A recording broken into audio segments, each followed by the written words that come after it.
इस युद्ध का ट्रिगर दबाया अमेरिका ने, उस पर दबाव बनाया इजराइल ने, लेकिन युद्ध की सबसे ज्यादा गर्मी एशियाई देश और खाड़ी देश महसूस कर रहे हैं।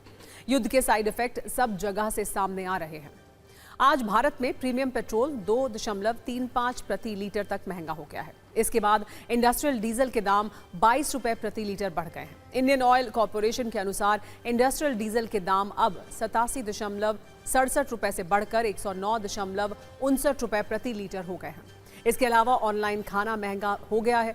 जोमैटो ने 2 रुपए 40 पैसे प्लेटफॉर्म फीस बढ़ा दी है। इस बढ़ोतरी के बाद जोमैटो की प्लेटफॉर्म फीस 12 रुपए 50 पैसे से बढ़कर 14 रुपए 90 पैसे प्रति ऑर्डर हो गई है। अब हम आपको ईरान के उस प्लान के बारे में भी बताते हैं जिसमें वो युद्ध जीतना नहीं चाहता, बल्कि महंगाई के फ्रंट पर दुनिया के बाकी देशों को थका कर अपनी शर्तें मनवाना चाहता है। रिपोर्ट्स के अनुसार ईरान युद्ध को लंबा खींचने की रणनीति पर काम कर रहा है, क्योंकि बड़े अधिकारियों की मौत के बाद और भारी नुकसान के बाद भी ईरान सरेंडर करने को राजी नहीं है। आखिर इसकी वजह क्या है? असल में ईरान ये दिखाने की कोशिश कर रहा है कि वो लंबे समय तक संघर्ष झेल सकता है। वो इस युद्ध को लंबा खींचने के लिए तैयार है, चाहे इसका असर पूरे क्षेत्र और दुनिया पर क्यों ही ना पड़े। एक्सपर्ट्स का कहना है कि ईरान का मकसद युद्ध में जीत हासिल करना नहीं है। उसका असली मकसद है ऐसी स्थिति बनाना जिसमें वो युद्ध के बाद की शर्तें तय कर सके। बाकी देशों के लिए इसे जारी रखना बहुत महंगा हो जाए और वो समझौता करने पर मजबूर हो जाएं। इसके रुझान भी अब आने लगे हैं।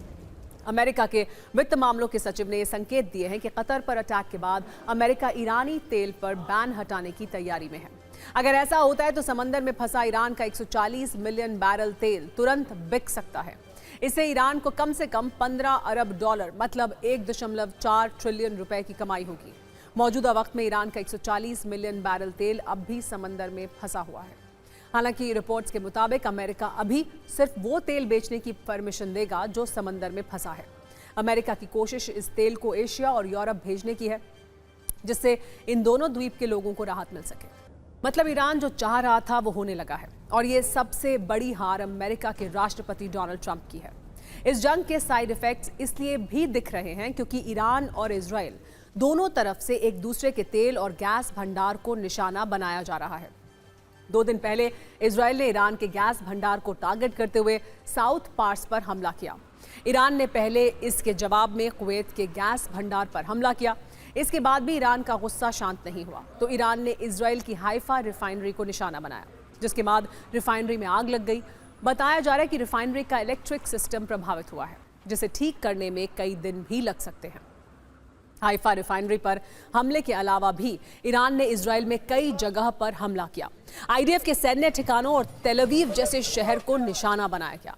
आप स्क्रीन पर जो तस्वीरें देख रहे हैं वो एक ऐसे ही हमले की है, जब ईरान ने इजराइल के सैन्य ठिकाने को टारगेट किया। सैन्य ठिकानों के पास मिसाइल हमला हुआ, जिससे सैनिक भी सहम गए। इजराइल के हाइफा में ऑयल रिफाइनरी पर हुए हमले का एक वीडियो सामने आया है। ईरानी मिसाइल के डायरेक्ट हमले के बाद रिफाइनरी में आग लग गई, जिसके बाद वहां अफरा तफरी मच गई। ईरान उन अरब देशों को भी टारगेट कर रहा है जहां अमेरिका के बेस हैं। एक ऐसा ही हमला बहरीन में अमेरिकी बेस पर हुआ।